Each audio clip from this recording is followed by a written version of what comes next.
video, and whenever you come back, I am going to have somebody join me, since he has been my production manager all these weeks. I'm going to have him actually in the video with us this week. So go ahead and watch the video, and then whenever we're done, I'm going to teach a lesson.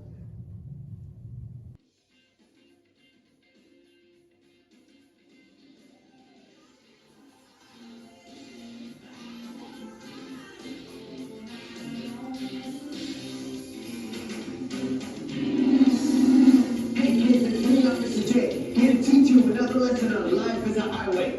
You might see this dead end sign here. Do you know why it's there? Because there is no more road. It's a dead end because there's nowhere else to go. We have to turn around and head back in the other direction. Sometimes in the highway of life, we find ourselves at a dead end. Maybe we've made some bad choices, and we've made some bad decisions, and we find ourselves in a place where we just can't go on like this anymore. We know we're not where God wants us to be, but we are at a dead end. At that point, there's only one thing we can do. We have to turn around and head in the other direction, God's direction. When we do, He is sure to forgive us and help us get back on the right track. To teach us a little more about that, I'm going to throw it to the best trucker I know, my good friend, Big Papa. He's going to teach you today's power verse.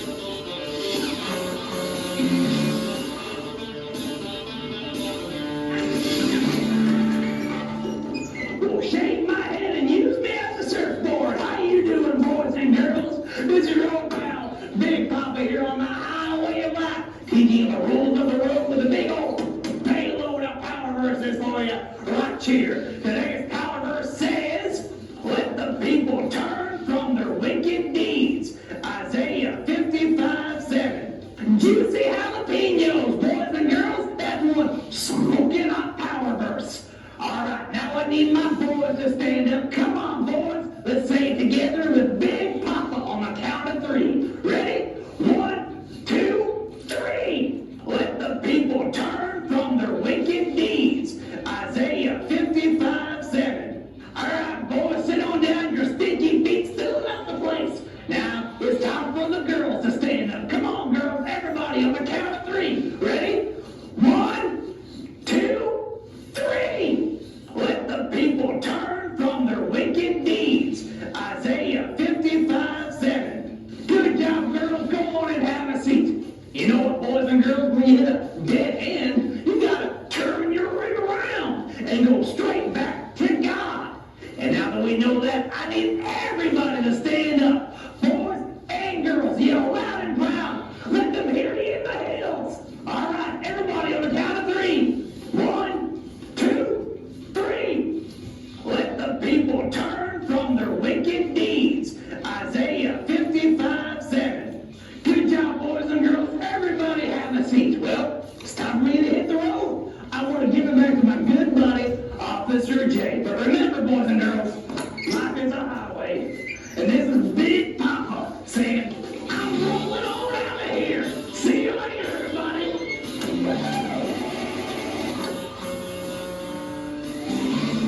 Thanks, Big Papa. Hearing that power verse reminds me of one of Jesus' disciples, Peter. Peter had made some really bad mistakes. He even had told some people that he never even knew Jesus. Can you imagine how terrible Peter must have felt? He found himself at a dead end. But Peter made the right decision. He chose to go back to Jesus and ask him for forgiveness and told him how much he loved him. Jesus forgave him and helped him get back on the right path. Jesus can do the same thing for you and me when we find ourselves at a dead end. That brings us to today's big idea. And today's big idea says, if you're at a dead end and you don't know what to do, turn around and pray and God will help you. So anytime today you hear this sound, Hey, what's the big idea? stand up on your feet and say, if you're at a dead end and you don't know what to do, turn around and pray and God will help you. And that's today's big idea. Well, kids, I know you're going to have an amazing time learning today's lesson. But every time you're riding down a highway and you see a dead end sign, I want you to remember what you learned today. You may find find yourself at a dead end because of some bad decisions that you have made, all you have to do is turn around and head in God's direction. He will help you get on the right path. I'm Officer J, reminding you to buckle up and stay safe. And I'll be seeing you next time on Life is a Highway.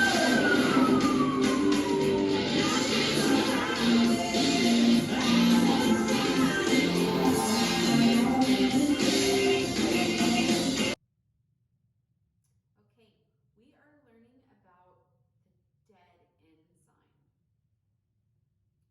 You gonna come? Have you ever messed up? I mean, really messed up in your life? Made a huge mistake and found yourself at a dead end? Yeah.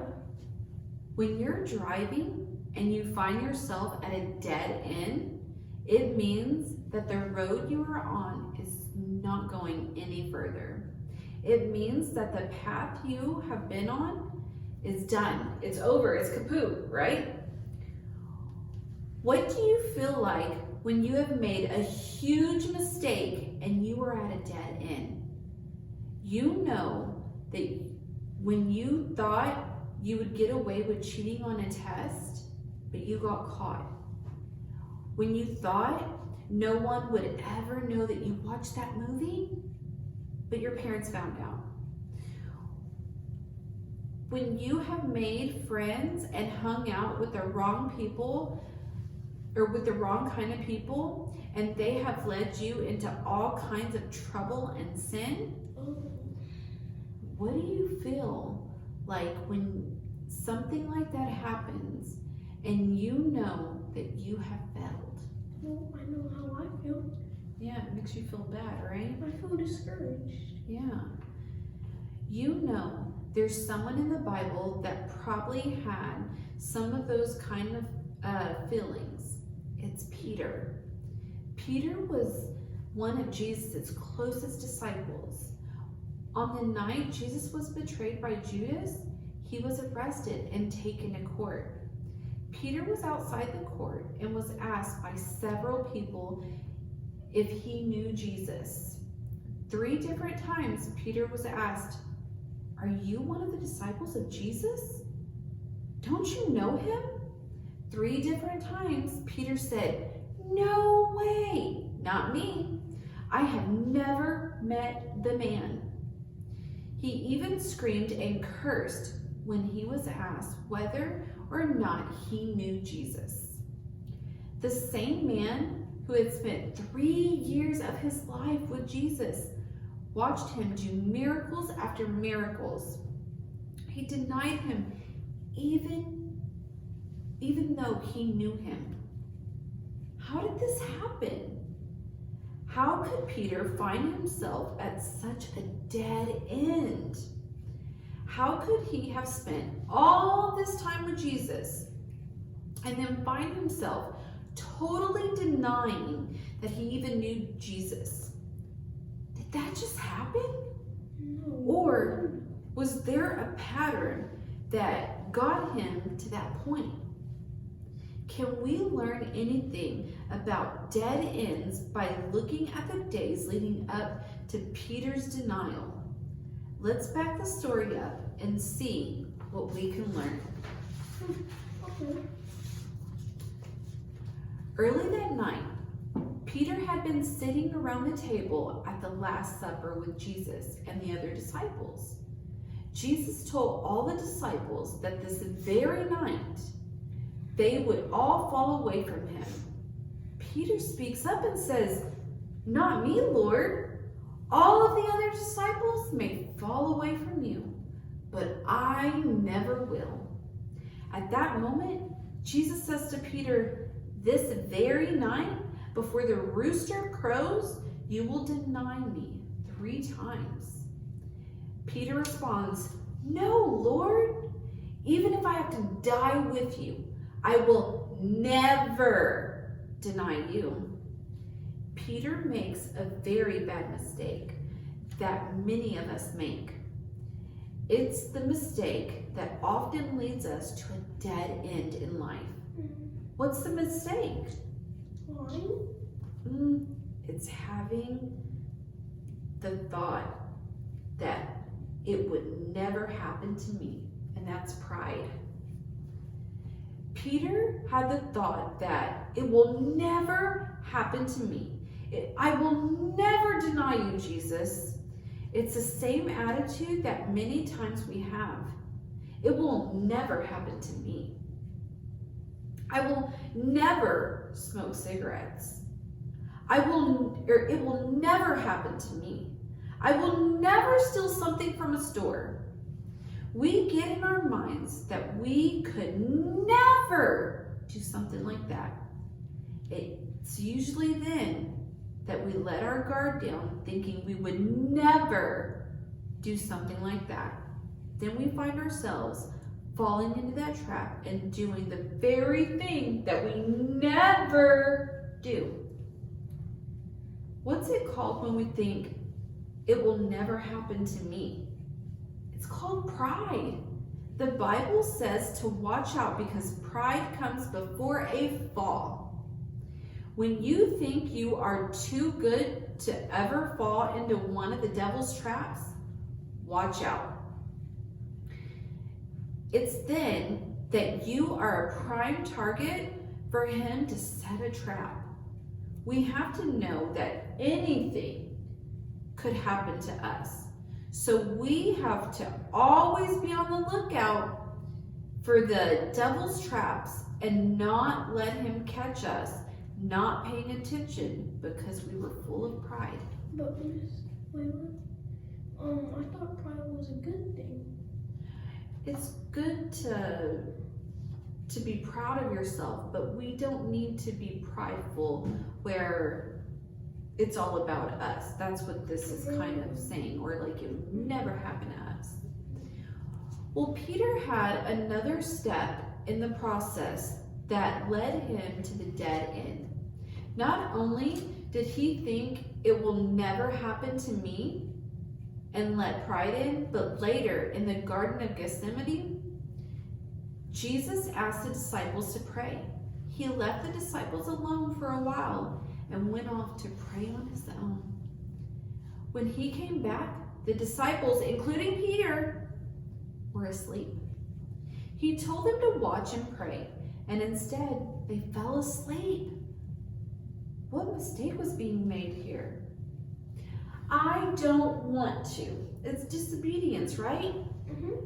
Peter didn't feel like praying, so he fell asleep.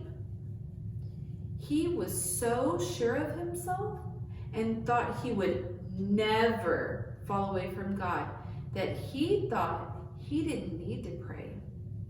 He wanted to sleep. He had worked all day and was tired. So instead of obeying Jesus and praying, he slept. That's disobeying Jesus, isn't it? Many times, it's the same reason we find ourselves at a dead end. We know what the Bible says, thou shalt not steal. But we really want that toy, so we say, I don't want to obey the Bible.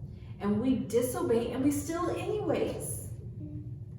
We know that Jesus wants us to love those who are our enemies. But we say, I don't want to. So we disobey and pick a fight with them anyways. Whenever we choose to disobey God, we will always find ourselves in a dead end. It was true for Peter, and it's true for us. But that's not all Peter did that led him to the dead end. He not only was full of pride and said, it will never happen to me. He not only was full of disobedience and thought, I don't want to pray, but he made an even bigger mistake. When the soldiers came to arrest Jesus, Peter goes crazy and pulls out a sword. He swings it wildly and cuts off the ear of one of the servants of the high priest. Oh no. Jesus looks at Peter and says, "Put your sword away. Don't you know that all who live by the sword will die by the sword?" Jesus had taught Peter better than that. He had told him to love his enemies and not try to get revenge. But Peter had his own plan. He figured his way was better. Yeah, it's one of the final mistakes Peter made that led him to this dead end. He thought, my plan is better, and that's just foolishness. Why would Peter think that this little plan of cutting off a dude's ear was just Jesus' plan? Who does he think he is, Zorro?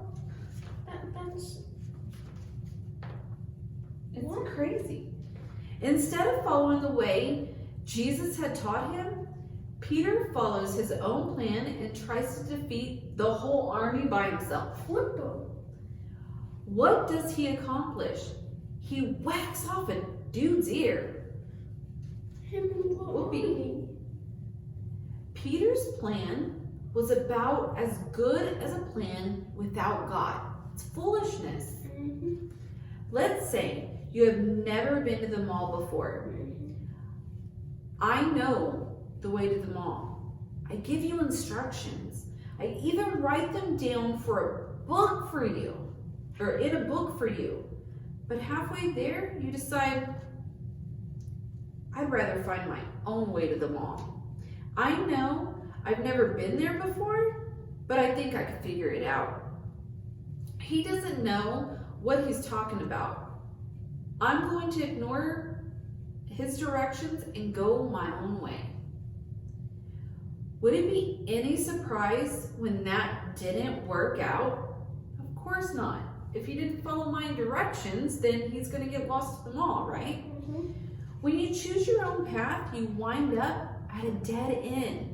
It's foolishness to think your plan is better than God's. Peter ended up following the soldier who took Jesus all the way to the courtyard where Jesus would be put on trial. Several people came up to him and asked if he knew Jesus. And Peter denied to all of them that he even knew Jesus. He screamed, he cursed, and he said, I don't even know the man. Just then, Peter heard a sound.